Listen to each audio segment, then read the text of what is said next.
അമ്മയുടെ ഉദരത്തിൽ വെച്ച് തന്നെ കുഞ്ഞ് മെക്കോണിയം അല്ലെങ്കിൽ കുഞ്ഞിൻ്റെ ഫസ്റ്റ് സ്റ്റൂൾ പാസ് ചെയ്യുന്ന അവസ്ഥ പലപ്പോഴും ടെൻഷൻ ഉളവാക്കുന്നതാണ്. മെക്കോണിയം യൂഷ്വലി കുഞ്ഞുണ്ടായിക്കഴിഞ്ഞ് 24 മണിക്കൂറിനകമാണ് സാധാരണ കുഞ്ഞ് മലം പാസ് ചെയ്യുന്നത്. എന്നാൽ എന്തെങ്കിലും സ്ട്രെസ്സ് യൂട്രസിനുള്ളിൽ വെച്ച് തന്നെ ഉണ്ടെങ്കിൽ ഉള്ളിൽ വെച്ച് തന്നെ കുഞ്ഞിൻ്റെ മലദ്വാരം തുറക്കാനും ഈ മലം പുറത്തേക്ക് വരുവാനും ഈ കുഞ്ഞിന് ചുറ്റുമുള്ള ഫ്ലൂയിഡിൽ മിക്സ്ഡ് ആവാനും സാധ്യതയുണ്ട്.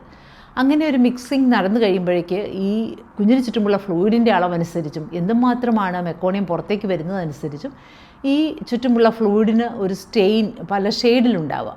ചിലപ്പോൾ അത് യെല്ലോയിഷ് കളറാവാം, ബ്രൗൺ കളറിലാവാം, ഒലിവ് ഗ്രീൻ കളറിലാവാം.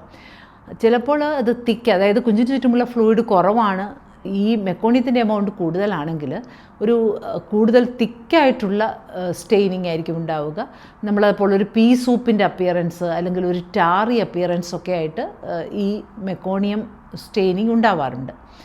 അപ്പോൾ ഏതൊക്കെ കണ്ടീഷൻസാണ് ഇതിന് വഴിതെളിക്കുന്നത്? അമ്മയുടെ ചില അസുഖങ്ങൾ, പ്രഷർ പോലുള്ള പ്രോബ്ലംസ്, ഇവയൊക്കെ പ്ലാസൻ്റയിലേക്കുള്ള ബ്ലഡ് സപ്ലൈയിലേക്ക് കുറവുണ്ടാവുകയാണെങ്കിൽ കുഞ്ഞിൻ്റെ ഓക്സിജൻ സ്റ്റാറ്റസിനെ അത് അഫക്റ്റഡ് ആക്കാം. അതുപോലെ തന്നെ കുഞ്ഞിൻ്റെ ഗ്രോത്ത് റെസ്ട്രിക്ഷൻ, അതായത് കുഞ്ഞിന് വളർച്ചക്കുറവുള്ള അവസരങ്ങളിൽ, അതുപോലെ ഡേറ്റ് കഴിഞ്ഞിട്ടും പ്രസവം നടക്കാതെ വരുന്ന അവസരങ്ങളിൽ ഇതുപോലെ പ്ലാസൻ്റയിലേക്കുള്ള കുറവ് വന്നിട്ട് ഇതുപോലെ ഓക്സിജൻ്റെ ലെവലിനെ ചിലപ്പോൾ അഫക്റ്റഡ് ആക്കാം. അപ്പോൾ യൂഷ്വലി ഇത് കാണുന്നത് ഒരു 12% ആളുകളിലാണ് ഒരു ടേം ആയിട്ടുള്ള പ്രഗ്നൻസിയിൽ. പക്ഷേ ഈ സ്റ്റെയിനിങ് കുഞ്ഞിന് വലിയ പ്രോബ്ലം ഉണ്ടാക്കാറില്ല. ഇങ്ങനെ സ്റ്റെയിനിങ് ഉള്ളവരിൽ ഒരു 2 മുതൽ 10% ആളുകളിൽ ഈ കുഞ്ഞിൻ്റെ ലങ്സിലേക്ക് ഈ മെക്കോണിയം കടക്കാനും തൽഫലമായി മെക്കോണിയം ആസ്പിറേഷൻ സിൻഡ്രോം എന്ന് പറയും, അങ്ങനത്തെ ഒരു കണ്ടീഷൻ ഉണ്ടാകാനും സാധ്യതയുണ്ട്.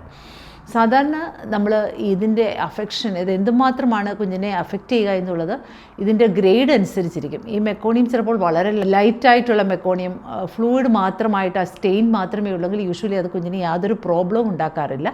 പക്ഷേ തിക്ക് മെക്കോണിയം ആണെങ്കിൽ അത് കുഞ്ഞിന് പ്രോബ്ലം ഉണ്ടാക്കാം. ചിലപ്പോൾ ഈ ശ്വാസം മുട്ടൽ വയറിൻ്റെ ഉള്ളിൽ വെച്ച് തന്നെയുള്ള അവസരങ്ങളിൽ ഇത് ഉണ്ടായിട്ടുണ്ടെങ്കിൽ കുഞ്ഞ് ഈ മെക്കോണിയം ഡീപ്പായിട്ടുള്ള ഗ്യാസ്പിംഗ് ബ്രത്ത് ചിലപ്പോൾ വയറിനുള്ളിൽ വെച്ച് തന്നെ എടുക്കാൻ സാധ്യതയുണ്ട്.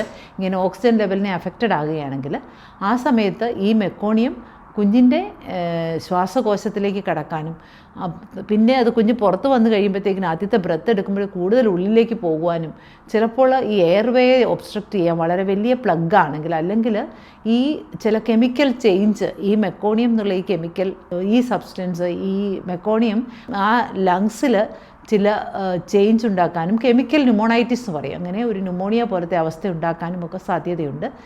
അപ്പോൾ അത് ചിലപ്പോൾ ഭാവിയിൽ പ്രോബ്ലംസിലേക്ക് വരാം. ചിലർക്കത് വെൻറ്റിലേറ്ററി സപ്പോർട്ട് വേണ്ടി വരാം, NICU അഡ്മിഷൻ വേണ്ടി വരാം. അപൂർവമായിട്ട് കുഞ്ഞുങ്ങൾ മരിക്കുന്ന അവസ്ഥ വരെ ഉണ്ടാകും. പക്ഷേ മജോറിറ്റിയിലും കുഞ്ഞിന് യാതൊരു പ്രോബ്ലവും ഉണ്ടാവാറില്ല.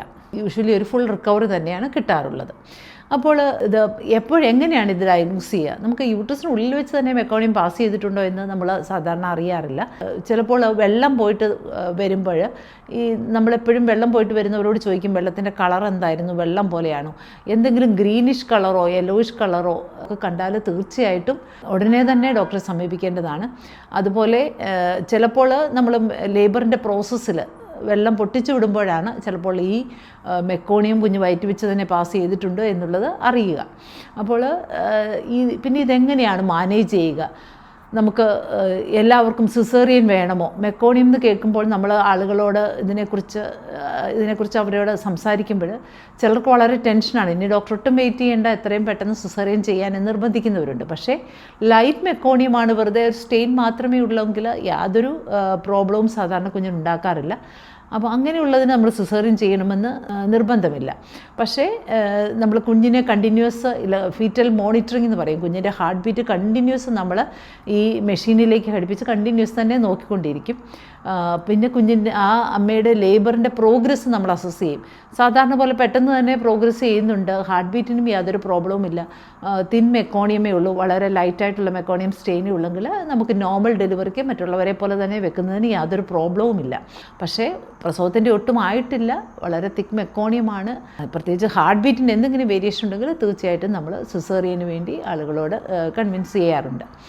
പിന്നെ അറിഞ്ഞിരിക്കേണ്ടത്, നോർമൽ ഡെലിവറി ആണെങ്കിലും സിസേറിയൻ ആണെങ്കിലും നമ്മൾ നേരത്തെ പറഞ്ഞതുപോലെ ഈ മെക്കോണിയം കുഞ്ഞുള്ളിൽ വെച്ച് തന്നെ ഗ്യാസ്പിംഗ് ബ്രത്ത് പോലത്തെ ഡീപ്പ് ബ്രത്തൊക്കെ എടുത്ത് എന്തെങ്കിലും ഒരു സ്ട്രെസ്സ് വന്നിട്ടുള്ള അവസരങ്ങളിലാണ് അങ്ങനെ ചെയ്യുക. അങ്ങനെ വന്നിട്ടുണ്ടെങ്കിൽ അത് നോർമൽ ഡെലിവറി ആണെങ്കിലും സിസേറിയൻ ആണെങ്കിലും ഓൾറെഡി കുഞ്ഞിന് ഇതിൻ്റെ പ്രോബ്ലംസ് ഉണ്ടാവാം. അപ്പോൾ സിസേറിയൻ ചെയ്തതുകൊണ്ട് 100% കുഞ്ഞ് സേഫാണ് നമുക്ക് പറയാൻ പറ്റില്ല. തിക്ക് മെക്കോണിയം ആണെങ്കിലും നോർമൽ ഡെലിവറിയിൽ കുഞ്ഞിന് ഹാർട്ട് ബീറ്റൊന്നും വേരിയേഷൻ ഇല്ല. പ്രത്യേകിച്ച് ഡെലിവറി അടുക്കാറായ സമയത്താണ് തിക്ക് മെക്കോണിയം എങ്കിൽ നോർമൽ ഡെലിവറിയിലും യൂഷ്വലി പ്രോബ്ലവും സാധാരണ കാണാറില്ല. നമ്മൾ പീഡിയാട്രീഷ്യനെ അല്ലെ നിയോനെറ്റോളജിസ്റ്റിനെ നമ്മൾ ഈ കുഞ്ഞിൻ്റെ ഈ മെക്കോണിയം പാസ് ചെയ്ത അവസ്ഥയെക്കുറിച്ച് അറിയിക്കും. നമ്മൾ കണ്ടിന്യൂസ് ആയിട്ട് മോണിറ്റർ ചെയ്യും.